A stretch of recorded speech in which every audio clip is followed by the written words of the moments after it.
On June 12, 2025, the world watched as Israel launched a bold, unilateral strike against Iran's nuclear program. For military enthusiasts, this was the stuff of simulations, air raid sirens, roaring jets, and the calculated chaos of modern warfare. But this time, it was real. So why did Israel act now? Let's break it down.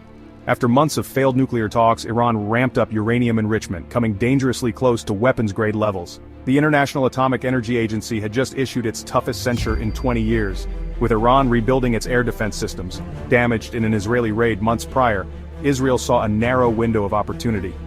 The mission? Simple in concept, risky in execution. Hit Iran's underground nuclear facilities at Natanz and Fordow, and cripple their strategic air defenses before they became too tough to crack. Imagine the simulated footage, stealth jets screaming over the desert, precision-guided missiles streaking down, massive explosions lighting up fortified structures. But this wasn't just about hardware. Politically, the stakes were sky-high. President Trump, leading the US, made it clear. No direct American boots on the ground, but plenty of intelligence sharing behind the scenes. American embassies across the Middle East went on high alert, non-essential staff evacuated overnight.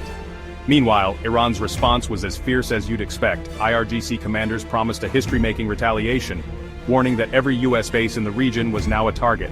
Large-scale military drills kicked off, ballistic missiles paraded through Tehran, and the world held its breath. With nuclear talks collapsing and shipping threatened across the region, every move was scrutinized.